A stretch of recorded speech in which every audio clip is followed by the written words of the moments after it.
Quer saber se a igreja que você frequenta é a verdadeira igreja de Jesus Cristo?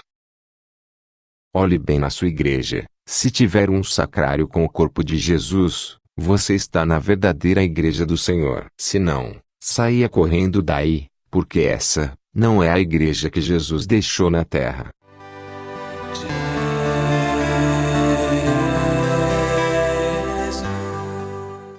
Milagre Eucarístico de Lanciano, Itália.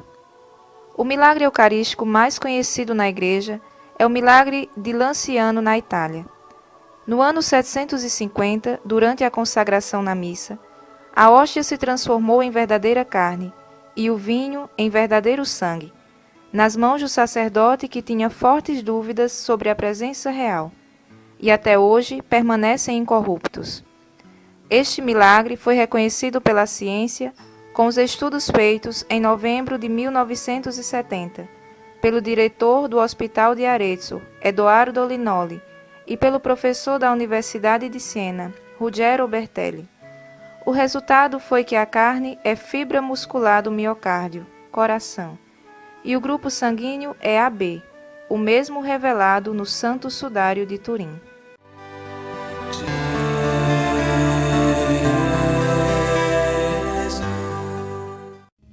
Corpo incorrupto é o corpo humano que apresenta a propriedade, sem que tenha sido utilizado métodos de embalsamento. O fenômeno pode acontecer em todo o corpo ou apenas parte dele. Em alguns casos, os corpos incorruptos emanariam até mesmo um odor agradável. O corpo da Santa Bernadette, a vidente de Londres, é um dos casos notórios mais estudados. Desde o dia 3 de agosto de 1925, que o corpo intacto da santa se encontra exposto em uma urna de cristal, isso na França. Em 22 de setembro de 1909, 30 anos após o velório, seu cadáver foi exumado pela primeira vez, e o corpo encontrado intacto. Relata-se inclusive a ausência de odores desagradáveis. Seu corpo já foi analisado por diversas vezes desde a sua primeira exumação, e relata-se muito bom estado de conservação até os dias de hoje.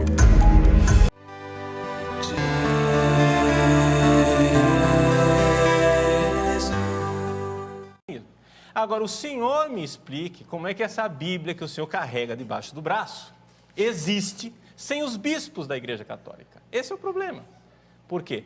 Porque esse pessoal protestante acha que a Bíblia caiu do céu de paraquedas com zíper e tudo.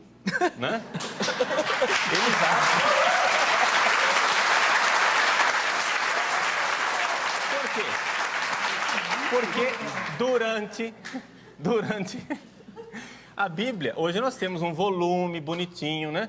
Você que tem uma igreja que surgiu a partir da imprensa, é fácil carregar a Bíblia debaixo do braço, porque você nasceu quando já tinha imprensa.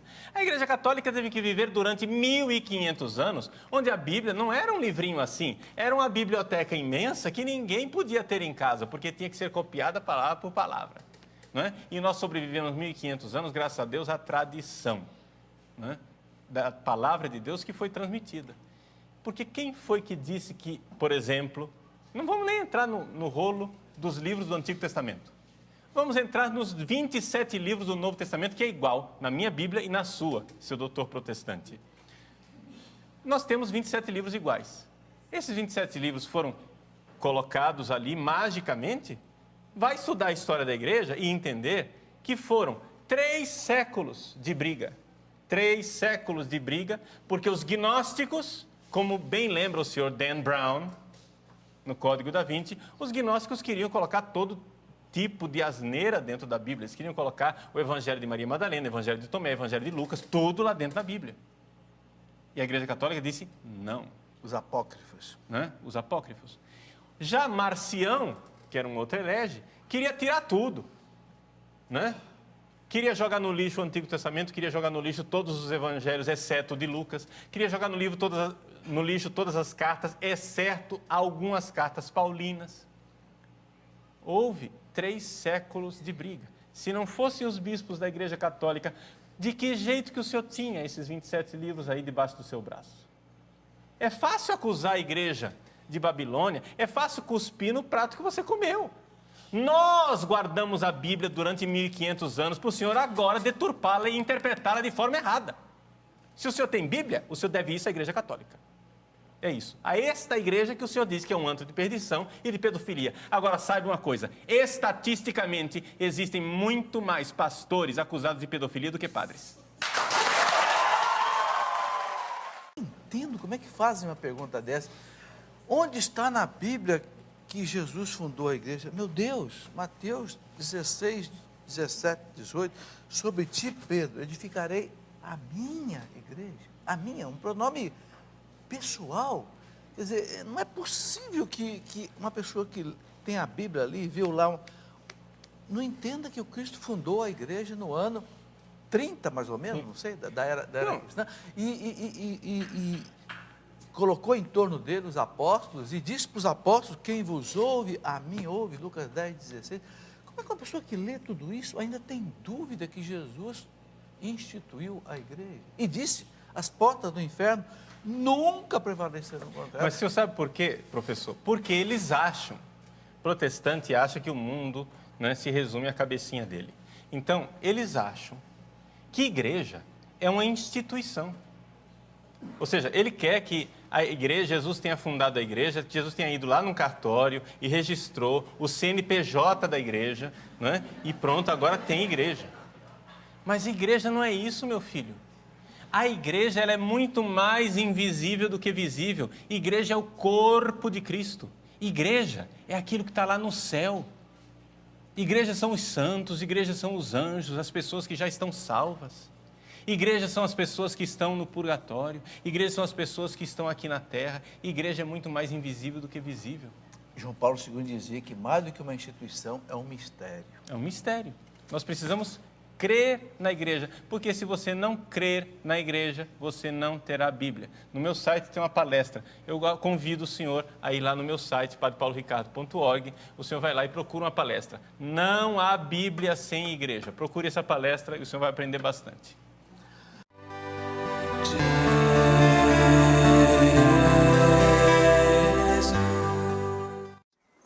Oi, meu nome é Anderson Fortaleza e eu gostaria de deixar meu testemunho.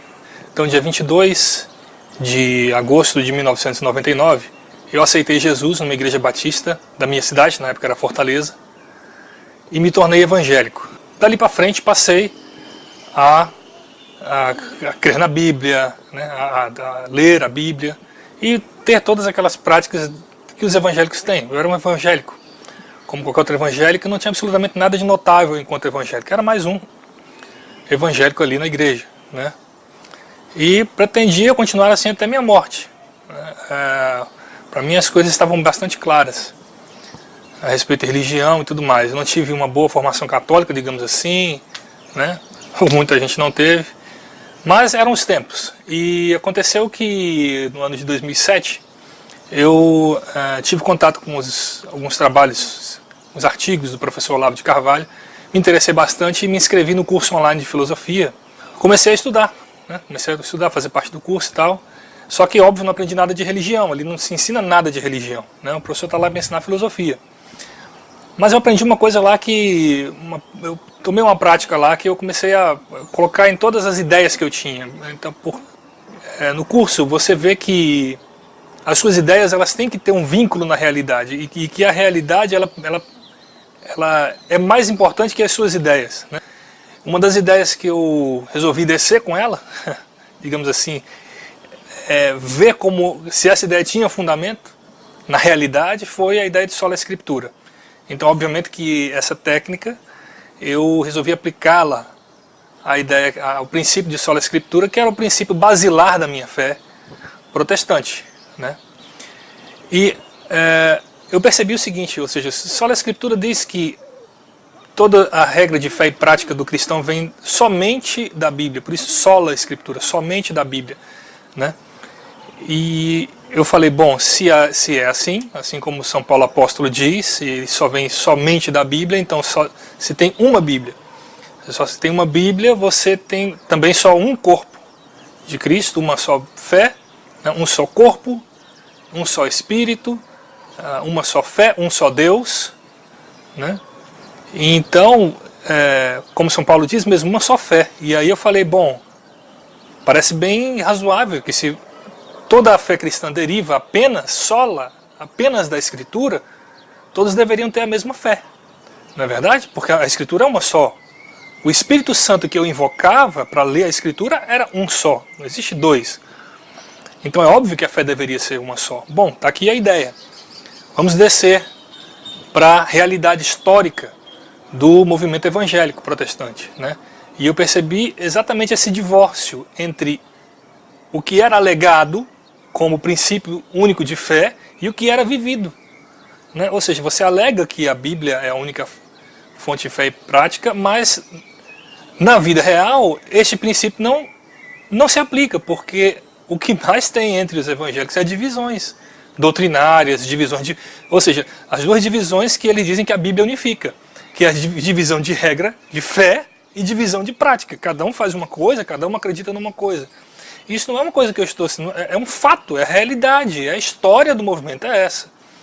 Então eu percebi que existe esse divórcio entre o que era alegado e o que era vivido. Ou seja, você pode dizer que a fé vem somente da Bíblia, você pode dizer isso, né?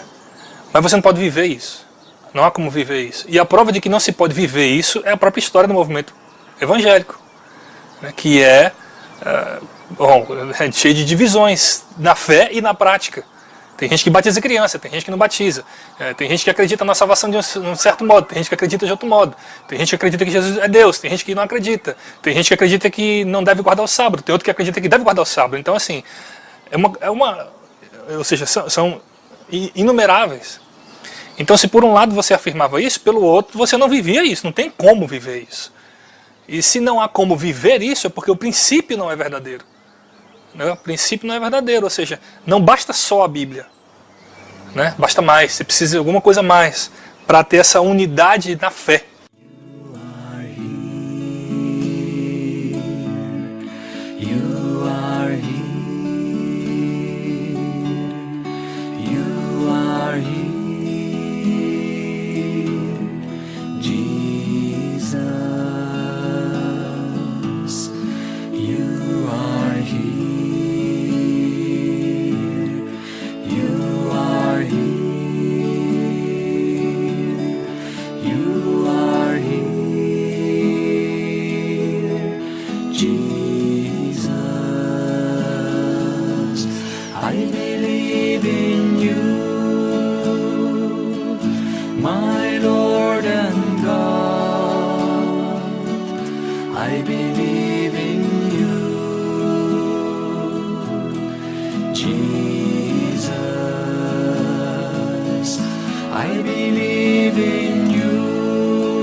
my Lord and God.